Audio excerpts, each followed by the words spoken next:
Hello, YouTube.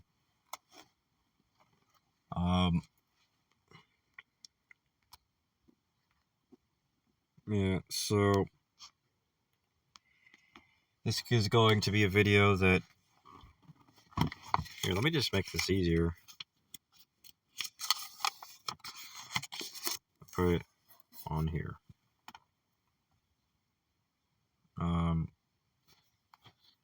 The funny thing is, I've been talking about this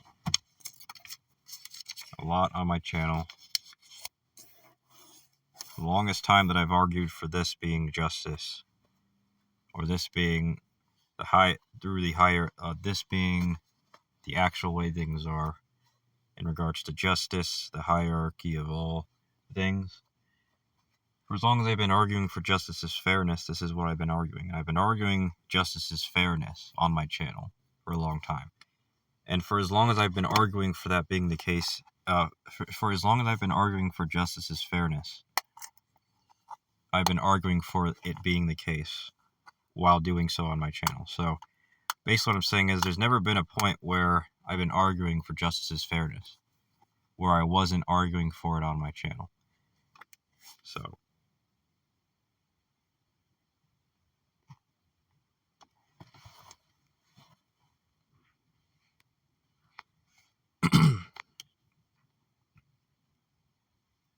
now in this video I'm going to try to give a visual to try to make it easier for people to understand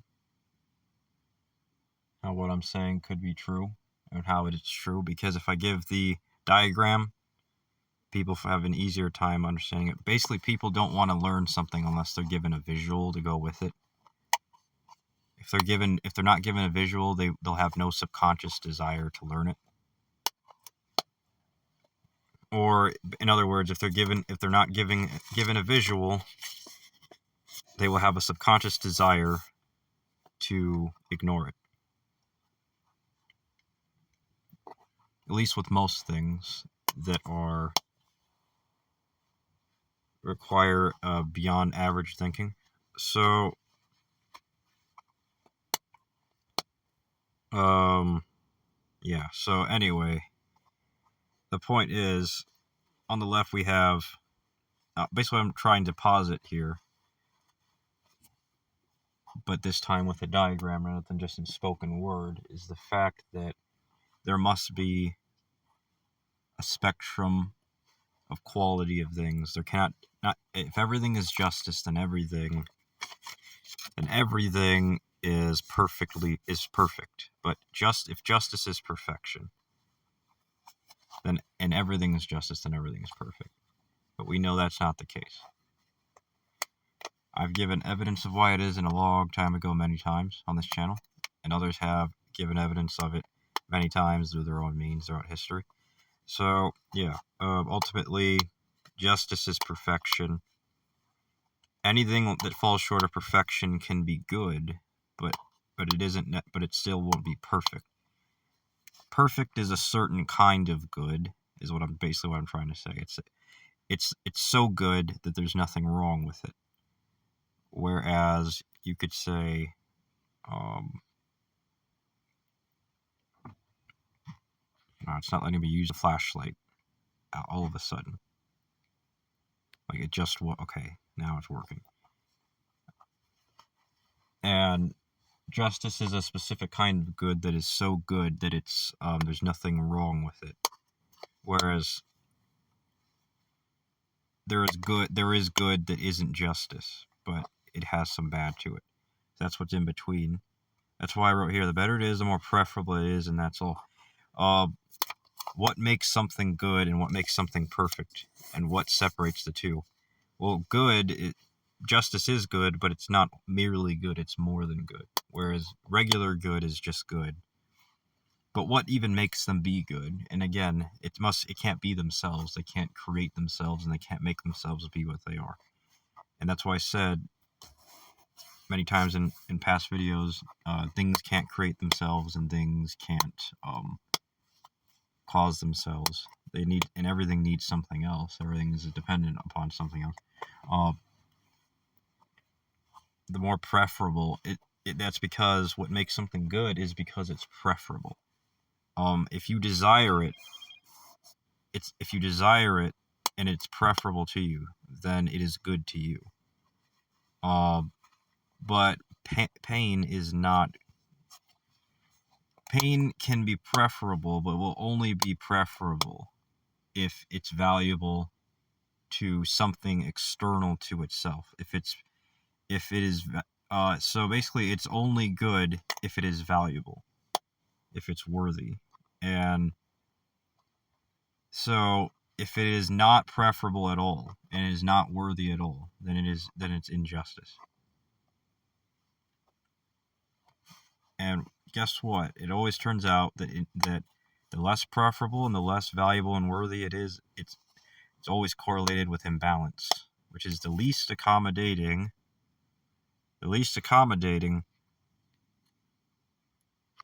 of all things. And when I say accommodation, I've clarified what I meant by this many times in the past.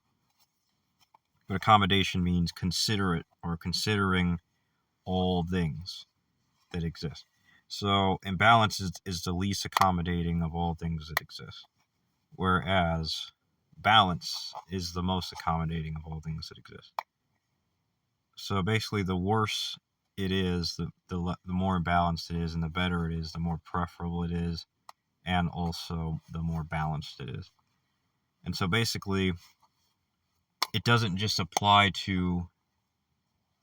It applies to every scale. It applies to everything. This pattern would have to apply to everything because everything is subject to value. Everything has a value. And so everything, just by that, everything must have some kind of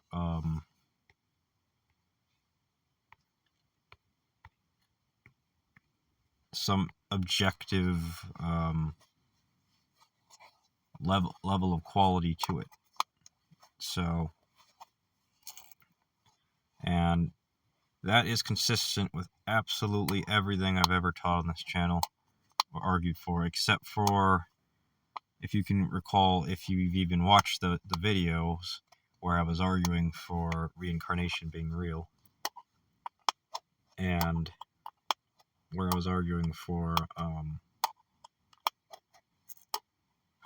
the Bible being true. But aside from those, this is pretty much consistent. This is actually consistent with just about everything else aside from that, and that has been a lot of stuff, really. You may or may not know this, but if you go back, if you take the time, you can see that my channel is quite old at this point. That I put a lot of effort into this channel, a lot of effort, and so yeah, that's about it. But yeah, so basically, justice as fairness as balance makes more sense, because if it does happen, then everything is accommodated for. Because then everything receives the same amount of punishment and reward. And if everything receives the same amount of punishment and reward, then it must be true that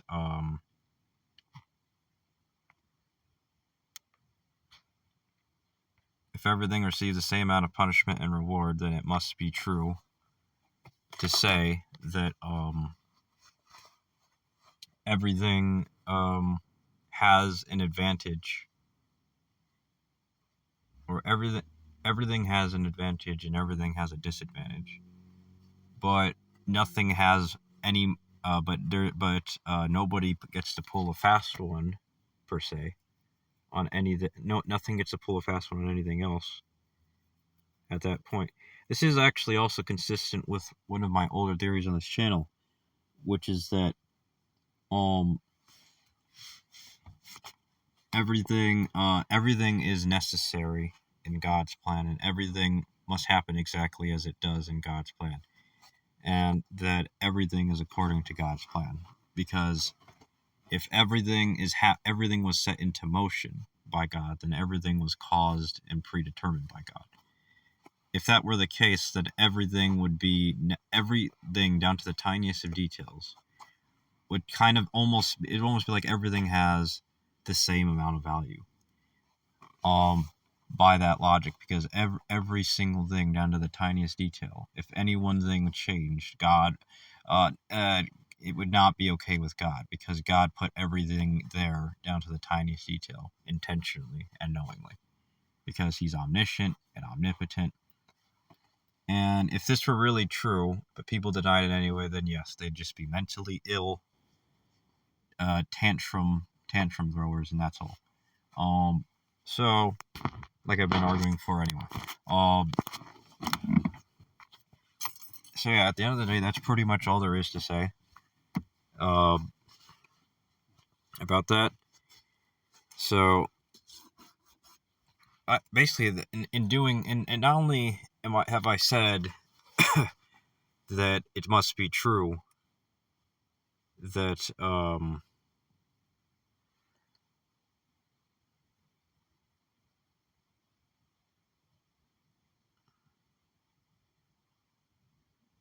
okay, so not only have I established that, but I've also established something important here, which is that this scaling of this level of reasoning through this scaling, or this power scaling, you could call it, of all things. You could say that it almost actually implies, or it actually does imply, or flat out argues, that everything actually feels things.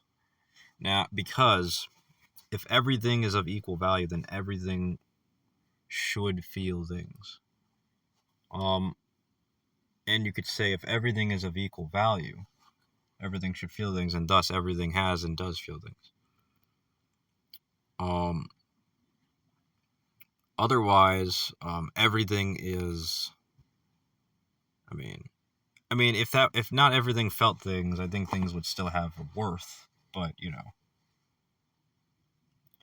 ultimately, it does imply that. But if you want some supporting evidence, I will give you some supporting evidence right here, right now, and that is the fact that when it comes to the entire all things hierarchy, you can go back to the videos where I pointed out that when you get to the more rare parts of the hierarchy, where it's most narrow, there is there is more pleasure and less pain. But all across the hierarchy, it's a linear increase and decrease in regards to pain and pleasure that are felt passively by all things. Given the actual anatomy of what I drew on what I've drawn and that I was showing, you can see that it's actually impossible mathematically in the triangle for the same pattern not to apply all the way through.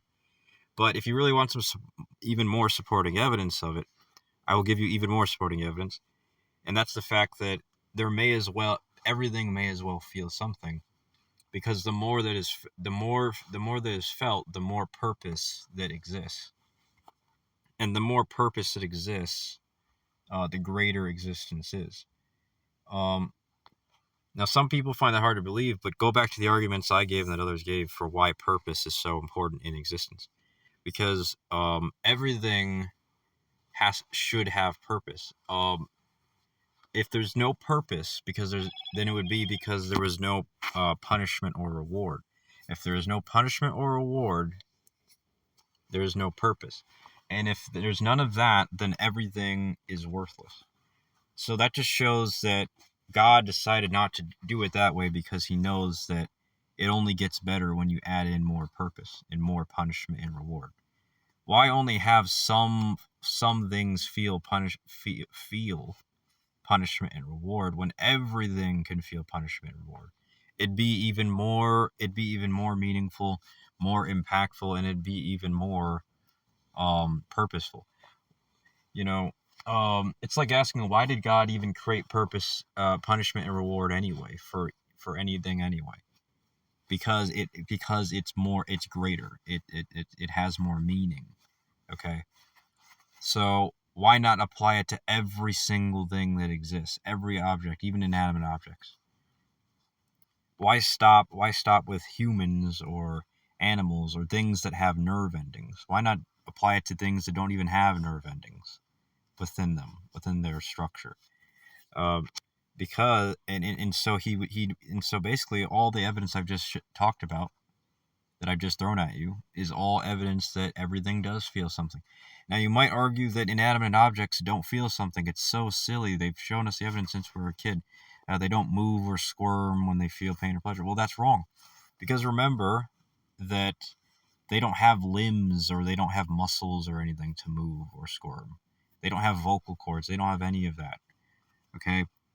But it's not just that, but remember what I was saying, that the nerves themselves aren't the feelings themselves.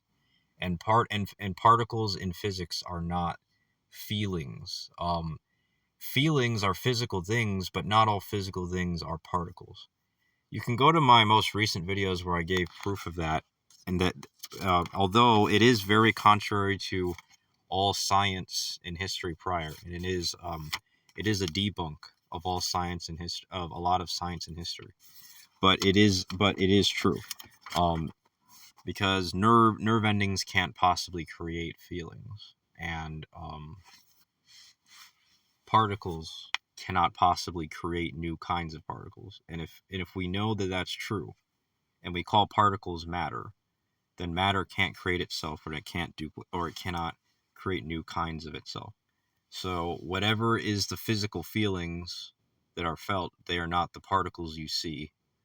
And so basically, feeling is one of the physical senses, and it's a physical thing, but it's not a particle. It's not made by particles either. It's just a physical thing that's just there, and that's it. And I'm willing to wager that it's everywhere, within existence. It's just that we don't, obviously, you wouldn't notice very easily, because you can't even see feeling. Remember, feeling is not seen. It's just felt, and it's somewhere, but it's invisible. The same way that by the model I was giving in recent videos about how the physical senses are not the particles we see, even though they're correlated to them. But I gave all the evidence in those videos. I gave the evidence in this video. If you refuse to connect the dots, that's just you doing so out of cowardice and mental illness. So, anyway, that's all. I hope you enjoyed. Please like, share, subscribe. Bye.